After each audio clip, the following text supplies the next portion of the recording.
Good evening students. आज के इस इंग्लिश क्लास का हमारा टॉपिक रहेगा active voice and passive voice. तो स्टार्ट करते हैं बिना टाइम वेस्ट किए, ठीक है। एक्टिव वॉइस क्या होती है और पैसिव वॉइस क्या होती है, पहले तो आपको इन दो चीज़ों का समझना बहुत ज़रूरी है। एक्टिव वॉइस क्या होती है, वो सारे सेंटेंसेस जिनमें सब्जेक्ट भी दिया होता है, और सब्जेक्ट के द्वारा किए गए काम का भी वर्णन किया होता है। सब्जेक्ट भी दे रखा है और सब्जेक्ट किस काम को कर रहा है वो भी दे रखा है। ये तो हो गया एक्टिव वॉइस, ठीक है। वो सारे सेंटेंसेस जितने भी हमने टेंस में पढ़े हैं वो सारे क्या थे, एक्टिव वॉइस थे, क्योंकि सब्जेक्ट ही कुछ ना कुछ काम को करता था, राइट। उसके बाद पैसिव वॉइस में वो सेंटेंसेस आते हैं जिनमें काम तो होता है, यानी क्रिया तो होती है, वर्ब तो होती है, पर या तो उस वाक्य में सब्जेक्ट का जिक्र ही नहीं होता, और अगर जिक्र होता भी है तो वाक्यों में सब्जेक्ट के साथ द्वारा यानी बाय वर्ड का यूज़ होता है। फिर से देखो, पैसिव वॉइस में वो सेंटेंसेस आते हैं जिनमें वर्ब तो होती है पर या तो सब्जेक्ट का जिक्र ही नहीं होता, और अगर सब्जेक्ट का जिक्र हो भी रहा है तो सब्जेक्ट उस काम को सब्जेक्ट के साथ बाय वर्ड यूज़ हो जाता है। द्वारा, राम के द्वारा केक काटा गया, ऐसे सेंटेंसेस। राम उसको डायरेक्टली नहीं कर रहा, राम केक काट रहा है, राम के द्वारा केक काटा गया, पैसिव वॉइस। समझ रहे हो। अब एग्जाम्पल के लिए नीचे कुछ सेंटेंसेस लिखे हैं, देखो बताओ ये पैसिव है या एक्टिव। मैं जा रहा हूँ, एक्टिव वॉइस, सब्जेक्ट भी दे रखा है, सब्जेक्ट जो काम कर रहा है वो भी दे रखा है। मुझे भेजा जा रहा है, मुझे कौन भेज रहा है, कोई तो भेज रहा है, पर वो सब्जेक्ट का जिक्र ही नहीं है, तो पैसिव वॉइस। समझ गए।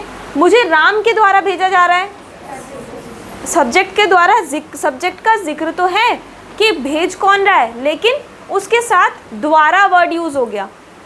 हमें बताया गया था, पैसिव वॉइस है। क्यों बताया गया था, किसने बताया, पता नहीं। राम को पीटा जाएगा, कोई और करेगा ना काम पीटने का, पैसिव वॉइस। मैंने खाना खा लिया है, active voice, I have eaten food.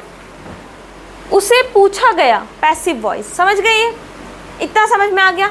अब ये बोल्ड 3 लाइनों में कुछ इंपॉर्टेंट चीज़ लिखी हुई है, देखो क्या लिखा हुआ है कि अगर सेंटेंस एक्टिव वॉइस में है, अगर सेंटेंस एक्टिव वॉइस में है तो टेंस के हिसाब से हेल्पिंग वर्ब का यूज़ हो करना, ठीक है ना। जो टेंस में पढ़ा था वैसे ही बनाओगे। लेकिन अगर पैसिव वॉइस में है तो हेल्पिंग वर्ब नीचे टेबल के हिसाब से लगेगी, जो नीचे टेबल दे रखी है इन्होंने, हेल्पिंग वर्ब उसके अकॉर्डिंग लगाना है, राइट। और एक बहुत ही ज़रूरी बात ये है कि पैसिव वॉइस में हमेशा वर्ब की थर्ड फॉर्म यूज़ होती है। Always use third form of verb whether it is present, past और फ्यूचर। तो एक टेंशन तो यहाँ ख़त्म हो गई हमारी कि हमें वर्ब की first form, second form, third form नहीं देखनी कि कौन सी लगेगी, ऑलवेज थर्ड फॉर्म। समझ आ गया, एक टेंशन ख़त्म हो गई। दूसरी टेंशन होती है हेल्पिंग वर्ब की, जो इस टेबल से ख़त्म हो जाएगी। समझ गए। सेंटेंस बनाने के लिए क्या चाहिए, subject, helping verb, main verb, object. Subject object sentence में दे रखा होता है, मेन वर्ब की थर्ड फॉर्म यूज़ करनी है और हेल्पिंग वर्ब हमें याद करनी पड़ेगी। यहाँ पर टेबल है, देखो ये दे रखे हैं सेंटेंसेस। प्रेजेंट इंडेफिनिट की हेल्पिंग पहचान क्या होती है, ता, ते, ती। और एक्टिव वॉइस में हेल्पिंग वर्ब क्या लगती थी, do, does. But passive voice में क्या लगेगी, इज, एम, आर। क्या कर देना है,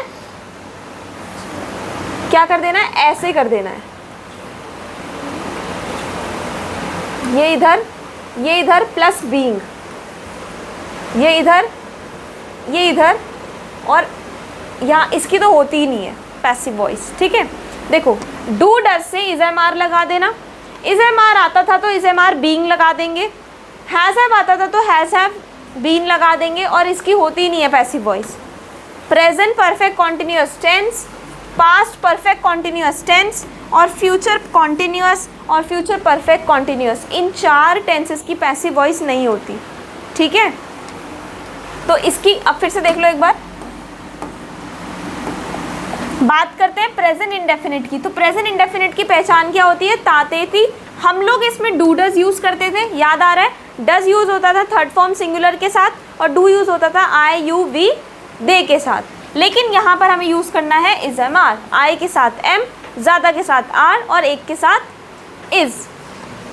उसके बाद आता था प्रेजेंट कॉन्टिन्यूस, जिसकी आइडेंटिफिकेशन होती थी रहा है, रही है, रहे। अगर कोई काम कॉन्टिन्यूसली हो रहा है that is called present continuous. तो उसके लिए हम इज़ एम आर यूज़ करते थे, लेकिन पैसिव वॉइस में इज़ एम आर के साथ बीइंग लगा देना, ठीक है।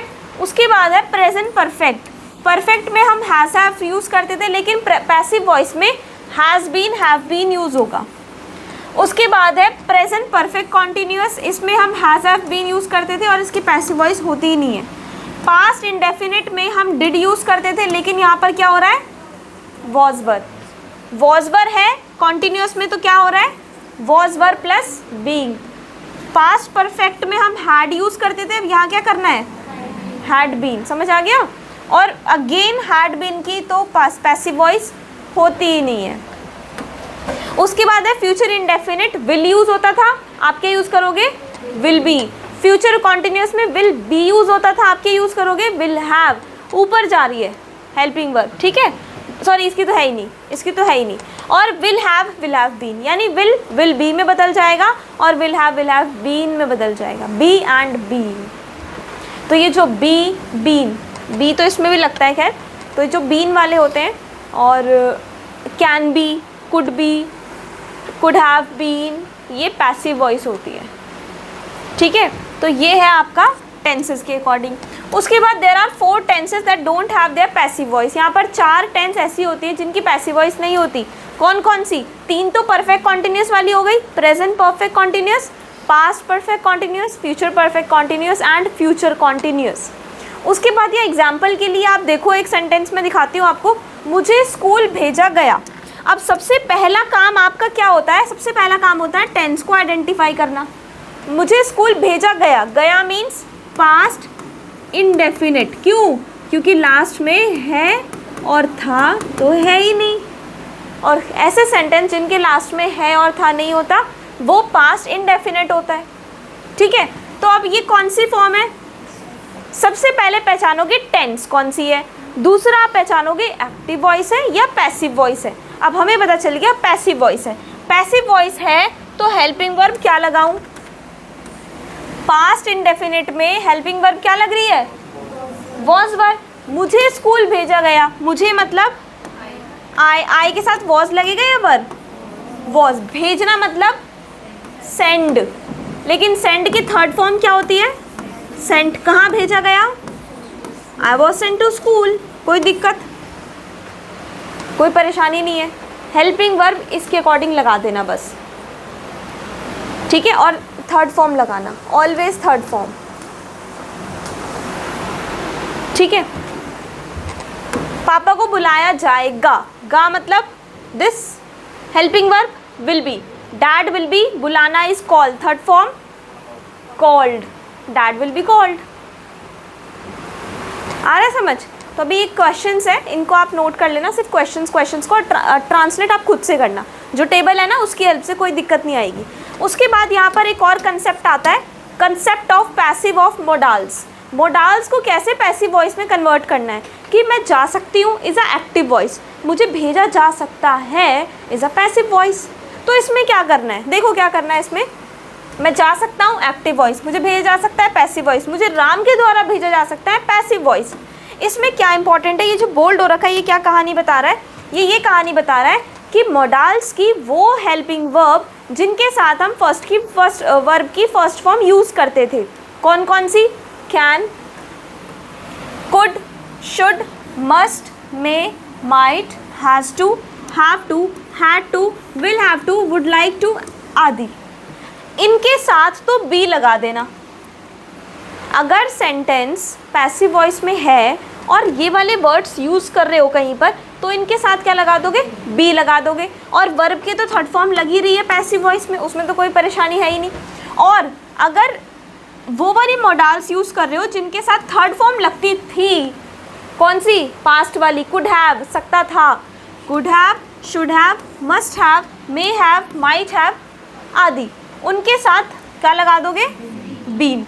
यानी ये क्या बन जाएगा, could have been, should have been, may have been, might have been. समझ में आ रहा है। और पैसिव वॉइस में तो हमेशा वर्ब की थर्ड फॉर्म ही यूज होती है। ठीक है, एग्जाम्पल के लिए